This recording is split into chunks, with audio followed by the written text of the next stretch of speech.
So you said some say that we're from the tribe of Ham, and others say that we're from the tribe of Shem. Because Shem are the true Israelites. Right. So Shem is the forefather or progenitor of the Israelites. So watch this. So some say this, some say that, but we always got to go with what the Bible says. That's right. The book of 1 Chronicles, chapter 1 and verse 17. The sons of Shem, Elam, and Ashur, and Arphaxad, and Lud, and Aram, and Uz, and Hul, and Gether, and Meshech, and Arphaxad begat Shelah, and Shelah begat Eber. So now, as you jump down to verse 24, read, because this is just going to keep going, who we got, right? We want to get to the point. Verse 24, Shem, Arphaxad, Shelah, Eber, Peleg, Roy, Serug, Nahor, Terah, Abram, the same Abraham. So now we get down to Abraham, right? Go to verse 30, let's see, matter of fact, 28. Verse 28, the sons of Abraham, Isaac, and Ishmael. These are the generations, the firstborn of Ishmael, Naboth. So now, it goes to Abraham. From Shem, now we got all the way down to Abraham. Then from Abraham, it says he had Isaac and Ishmael, right? Now it's going to show who's Ishmael's sons, but then it's going to go to Isaac's sons. And that's the lineage we want to follow, because we're talking about the Israelites. So we know that when you read in Genesis, that who was chosen, Ishmael or Isaac? Isaac was chosen. You read that again in Romans, in the New Testament, Isaac was chosen, right? Let's go jump down to 34. Verse 34, and Abraham begot Isaac, the son of Isaac, Esau and Israel. Esau and who?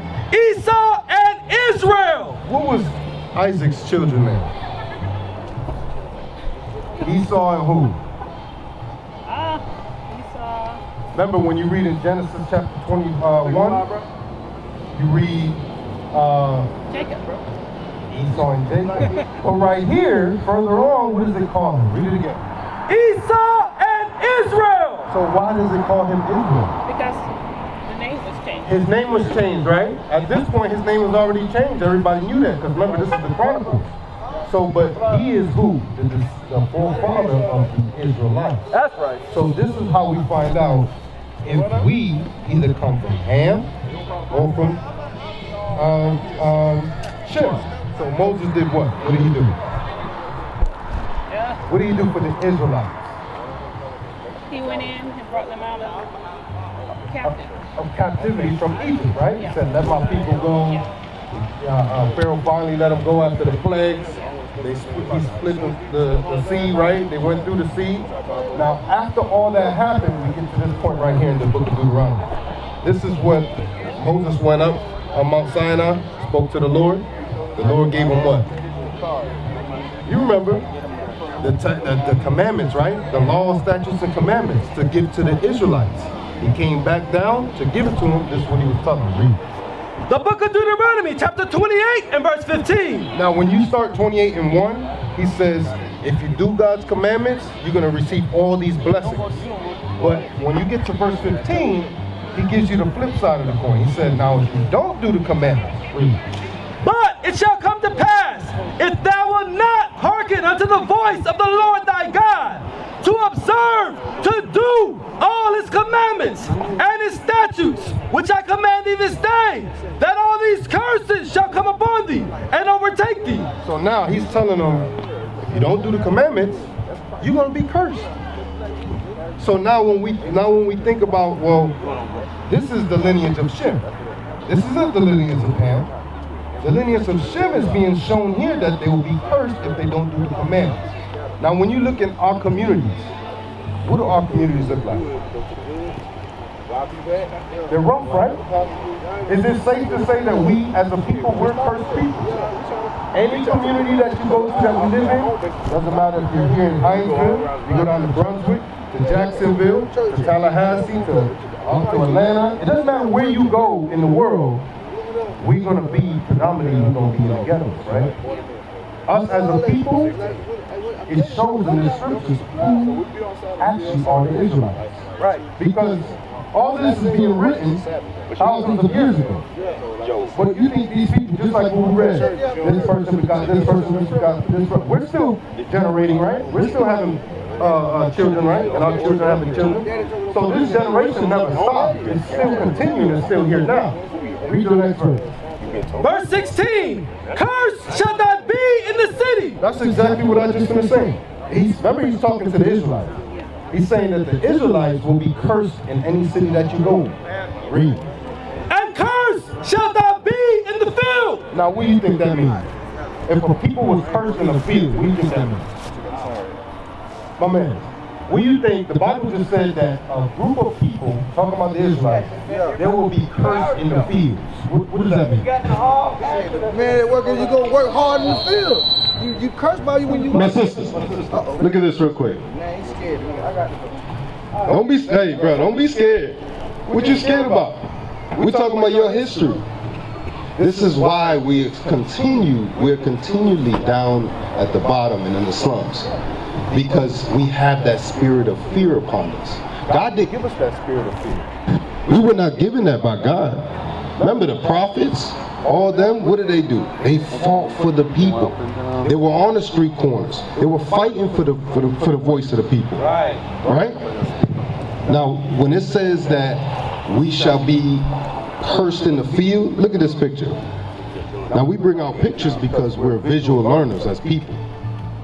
Predominantly, we don't like to read in our communities. I didn't like to read before I started reading this Bible. Right? What you see right here, sis? A group of people that's been cursed in the field. You don't see this with any other nations. What other people, hey, my man, what other people this happened to? You can't think about it, right? What about you, sis? What other people this happened to? Guess who this happened to? This happened to the Israelites. That's what we out here showing y'all. That the Israelites are you. The same people that are in the slums and the ghettos. Those are the Israelites. But there's a difference. You got Israelites that are asleep, right? And Israelites that know that they're Israelites. But when you find out that, guess what? I came from the greatest people in the world. Because who were the Israelites to God? His chosen. So if we chosen by God, why do we go through this? Bring it out. Why are we not living in sky rises and high rises and driving Bentleys and all that stuff if we supposed to be chosen? Bring it out. Because what? Because of the things that they did. Because the things that our people did? What about the things that we continue to do? Yeah. What about the small things that we continue to do that is against what God says to do? Teach. Let's read that scripture again, verse 15.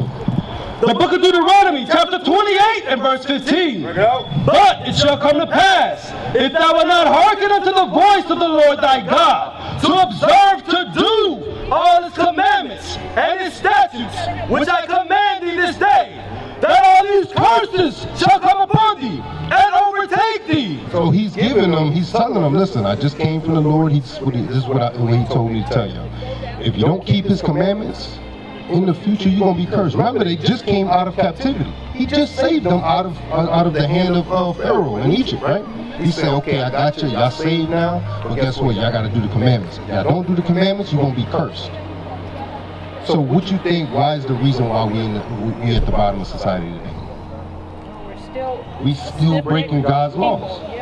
We still breaking God's laws. So remember, I'm answering your question, do we come from Shem or do we come from Ham?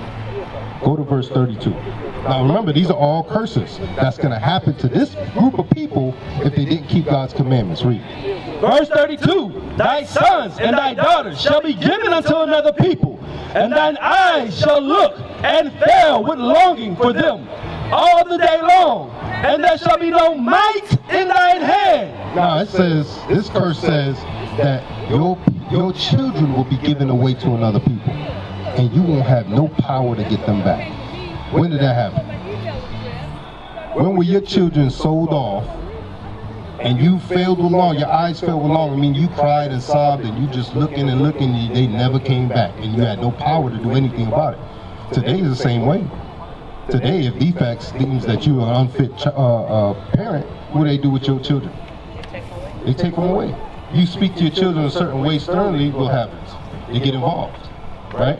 This is the same. These things continue to happen. It may be a little bit smaller and dumbed down a little bit, but it's still happening in the grand scheme of things. Still How do happening. we bring them back? That's what we gonna. That's $1 million question right there, sis. That's a very important question. How do we get? You talking about the children, or are you talking about? What are you talking about? In today's society, because I mean, like you said, we're at the bottom. We're Right. always going to be at the bottom because of the things that we're doing. How do you convince them that it's time for us to make a change in our own selves and our community so that we can be a better people? Okay. That's a really good question. I'm about to get to it. All right. Watch this. I'm gonna read a couple more curses to show you to bring it home, right? To make sure that you really understand that this people right here is us, right? Watch this. Read verse 48. The book of Deuteronomy, chapter 28 and verse 48. Therefore shalt thou serve thine enemies, which the Lord shall... Hold on, go up one verse. Because there's a reason why we were going to serve the enemies. Read. Verse 47. Because thou servest not the Lord thy God. Remember, we didn't do the commandments. So the Israelites is saying that you didn't want to serve God. With joyfulness and with gladness of heart, for the abundance of all things. Therefore shalt thou serve thine enemies, which the Lord shall send against thee. Who sent our enemies against us? Who sent the enemies against us? The Most High sent them. He said, because you didn't want to serve me, we're going to have to serve somebody. So either way, we're going to have to serve somebody. But in this case, he said, you're going to serve your enemies. In what, Reed? In hunger. In hunger. When we hungry, where we going? We go down the street to Walmart. We go down the street to Kroger's. Right? That's not our establishments. Our people don't own that stuff. We not the CEOs of places like that. Right? Read. And in thirst. And thirst. If you don't pay your water bill, what you think gonna happen? Does not water fall straight from the sky? But in some counties and some states, you can't collect water to drink like that. Read. And in nakedness. Even the clothes, Champion, Nike, even the clothes that we wear, it's not ours. We don't have the textile mills that make them. It may say FUBU or Rockaware or anything like that, but that's just a stamp to make our people continue to buy their products. Right? Read. And in want of all things. Now that goes deeper, because that's also talking about your driver's license. Right. That's talking about even a birth certificate you have to pay for. Right. That's talking about anything that you want, you have to serve your enemy to do. Right. Because in the beginning, when you read in the beginning, did Adam have to go to anybody to get anything? Adam was made perfect and he was immortal, right? He was Lord over everything living, right? He didn't have to go to anybody. He didn't serve nobody but Lord, right? But because of our transgressions, God said, now you're going to have to serve somebody. You didn't want to serve me joyfully? You're going to serve somebody. You're going to serve somebody. So, let's go to verse, keep reading, read it. And he right here is the same enemy. Shall put a yoke of iron upon thy neck. You hear that, my man? Did you hear what it said, that the enemy that we shall serve, what he was going to do to our people? Watch this. Read it one more time. And he shall put a yoke of iron upon thy neck. What you think that is? A yoke of iron. What's that? That's chains. That same enemy was going to put yokes of irons upon our necks. This is clarification to tell you, remember, who's he speaking to right here, sis? Who's he speaking to? Who's Moses speaking to right here? God's people, the Israelites. This is clear cut to show you, as you continue to read all these things that happen, or that's going to happen to the Israelites, that clearly tells you who those people are today. Because yokes of iron weren't placed on white people. Right. Yokes of iron weren't placed on Arabians. They weren't placed on Chinese, Japanese. These things won't happen to all other nations. It only happened to our people, blacks. It happened to Hispanics. It happened to the Native American people. Guess what? When you look on this sign right here, that shows you who the Israelites are. That's right. According to what the Bible says. Right? So who you say, sis? Do we come from Ham or do we come from Shem? We come from Shem. That's right. That's our bloodline. Our bloodline comes from Shem.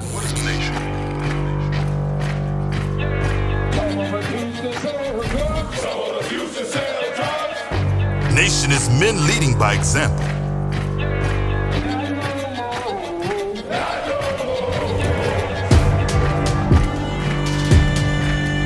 Nation is family.